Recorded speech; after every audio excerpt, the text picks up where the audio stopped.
momento é o envio para Olha, o Superior Tribunal de Justiça de um pedido de apuração da suposta omissão por parte do ministro da Saúde, o Queiroga, na vacinação infantil. a gente volta, né, Lana, a algumas semanas atrás, porque lá em dezembro, vocês lembram muito bem, a Anvisa autorizou o uso do imunizante infantil da Pfizer para começar a vacinação nas crianças aqui no Brasil. Estaria liberado pela Agência Nacional de Vigilância Sanitária, que é quem precisa liberar tudo isso. E aí o ministro Marcelo Queiroga acabou colocando umas pedrinhas no caminho, aquela consulta pública que não teve nem pé nem cabeça, demorou depois para confirmar que iniciaria a vacinação, o resultado da consulta demorou a sair também, e agora querem saber justamente isso, né, Lana? Um ministro da Saúde tem que se colocar à frente e incentivar. O que ele fez pode ser julgado errado por alguns, é o que o STJ deve fazer agora, né? Exatamente. O pedido foi feito por um pai. Esse processo está sendo encaminhado ao STJ, ao Superior Tribunal de Justiça, porque o ministro analisou que uma ação proposta por um pai, ele entendeu que o caso não é de competência do Supremo, porque não cabe ao presidente da República, por exemplo, operacionalizar o Plano Nacional de Imunização. E como trata só do Queiroga, ele empurrou para o Superior Tribunal de Justiça, então.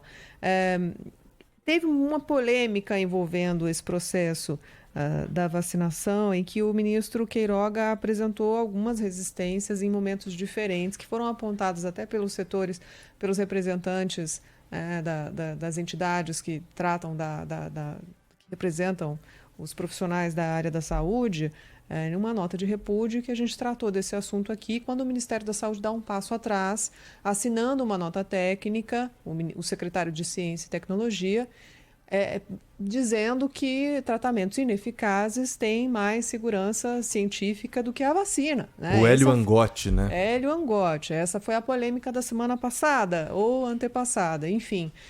Agora, após a aprovação da Anvisa, o Ministério resistiu, né?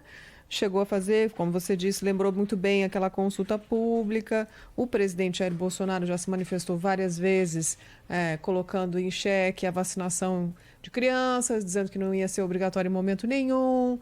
Enfim, é uma investigação que é importante porque tem todo um contexto nessa semana sobre esse processo, por exemplo, em que o governo começa a receber uma pressão, Vitor, que é necessária, porque as palavras não podem ser ignoradas. Há um sinal truncado aí que desestimula os pais a levarem seus filhos ao posto de saúde e que pode fazer muito mal agora, no momento da volta às aulas, gente. Isso é importantíssimo. Os pais têm que levar seus filhos para vacinar. E é muito importante que, para voltar a uma sala de aula, as crianças estejam o mínimo, né, de protegidas, justamente porque a primeira dose não é a eficácia por inteiro que as vacinas prometem, mas já dá certa segurança às crianças. E além da consulta, além da nota técnica, nós tivemos também aquela insistência do ministro Marcelo Queiroga para que as crianças precisassem apresentar no posto de vacinação uma prescrição médica, lembra? Tinha que ter um Algumas pedido. prefeituras até fizeram essa bobagem de exigir um pedido ou uma assinatura dos pais, de um termo de consentimento. E Se o pai alguns tá chamavam, levando, gente, alguns chamavam de termo de responsabilidade, termo de como se você tivesse responsabilidade, uma como se você fosse um responsabilidade. irresponsável em levar o seu filho para se proteger contra a Covid. Só para deixar muito claro para o nosso ouvinte, eu acho que o saldo desse caldo político que a gente está tentando espremer para vocês aqui, queridos ouvintes, até muito sem esconder, o governo fez campanha contra em alguns momentos. E agora vai responder no Superior Tribunal de Justiça se houve ou não omissão na compra, na demora para o início da nossa campanha de vacinação por conta desse processo de uma análise que era desnecessária, que arrastou um pouquinho o início da compra, da negociação das doses. O que você, ouvinte, tem que saber é que a ciência tem certeza de que a vacinação das crianças é segura, é eficaz, protege vidas. Então, a Covid continua, infelizmente, avançando e ela pode sofrer mutações. Não há imunização natural contra uma doença que tem variantes.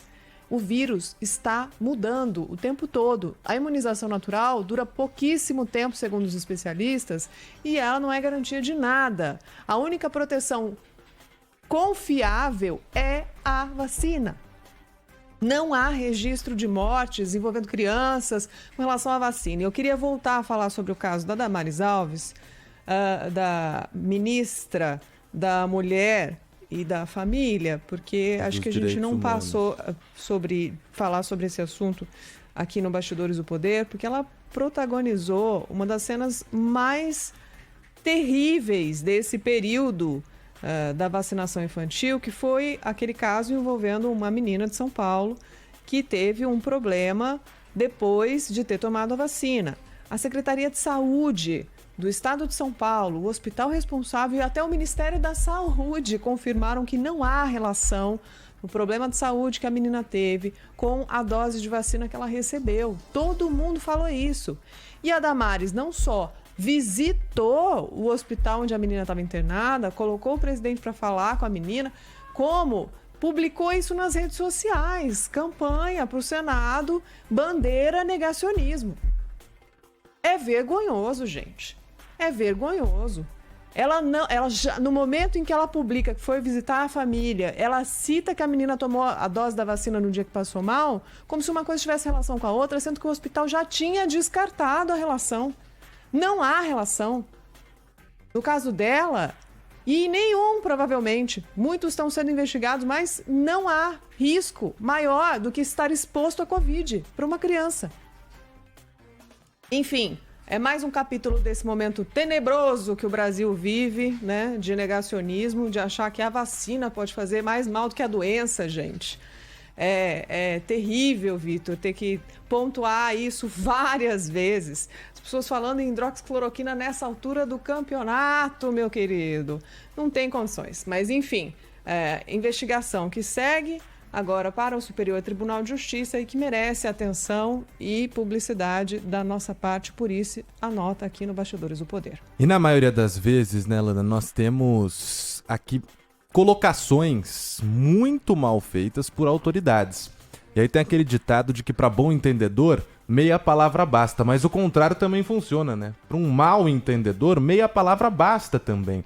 E às vezes alguém que está resistindo um pouco para levar a criança, escuta uma declaração dessa muito mal colocada e acaba não levando o seu filho, o seu sobrinho, para tomar a vacina. E é por isso que é muito importante isso que você acabou de dizer. As vacinas que estão aprovadas pela Anvisa, que há anos tem um papel fundamental na aprovação de qualquer tipo de medicamento, inclusive produtos estéticos, cremes que vocês passam aí, também estão ali com o aval da Anvisa para serem comercializados no Brasil, já comprovou, são seguras e têm também eficácia para as crianças. Acontece hoje no Brasil exatamente o que aconteceu na vacinação dos adultos, porque demorou para começar, houve uma resistência, depois descobriram aqueles e-mails da Pfizer que ninguém respondeu. Só que quando começou foi muito bem. O governo federal diz que até o fim de março vai ter vacina para imunizar todas as crianças dessa faixa etária dos 5 aos 11 anos. São 20 milhões, ou seja, são necessárias 40 milhões de doses. E até o fim de março todo mundo deve estar com pelo menos uma dose da vacina no braço, e é isso que importa, né? Só um ponto importante nessa colocação, a gente até mostrou no Jornal da Band de ontem, que boa parte dessas doses já estão garantidas, porque os estados tinham estoque de Coronavac. E no caso da Coronavac, a dose não é diferente, facilita muito o nosso processo. É uma chance que a gente tem, uma oportunidade para avançar com a vacinação, mesmo não tendo negociado a tempo, mesmo tendo enrolado para comprar doses pediátricas da Pfizer. Só temos autorização para Pfizer e Coronavac. O governo enrolou para iniciar a negociação com a Pfizer. A Coronavac temos em estoque. A produção é aqui. Antes da autorização já tinha, Já né? tinha. É a mesma dose que estava sendo usada nos adultos e que em alguns estados tinha coisa guardada. Aqui o Butantan, o Instituto Butantan tinha mais 7 milhões de doses que foram negociadas com o Ministério da Saúde. Então, o Brasil precisa, além dos 20 milhões, 20 milhões e meio de crianças que têm entre 5 e 11 anos, eles garantem um estoquezinho de reserva para ter certeza de que pode dar errado, perder vacina, no processo, no caminho, enfim, eles precisam de 45 milhões de doses. Dessas 45, 18 já temos. Estamos negociando mais 10 com a Pfizer e até o fim da semana que vem vamos ter a quantidade suficiente para terminar a primeira dose na criançada toda, até o dia 12 desse mês. No dia 13, a primeira criança que tomou a primeira dose aplicada no primeiro dia de vacina, vai dar o prazo de 28 dias daquele primeiro dia, no dia 13, agora de fevereiro, para tomar a segunda dose. Aí começa a aplicação da segunda dose e o governo garante que vai ter estoque suficiente para todos os estados aplicarem primeira e segunda dose até o final do mês de março. O que também ajuda muito o fato da Coronavac ter um prazo de 28 dias entre a primeira e a segunda dose. Acelera todo o processo. Então, temos uma oportunidade para proteger as nossas crianças, para que elas voltem para a sala de aula um pouquinho mais seguras, os pais também, os professores também. Então, vamos aproveitar essa oportunidade. Se está na vez do seu filho tomar a vacina, por favor, leve, com todo carinho. Eu te garanto, todos os especialistas estão dizendo que é muitíssimo mais seguro para ele tomar a vacina do que enfrentar a Covid sem nenhum tipo de proteção, viu?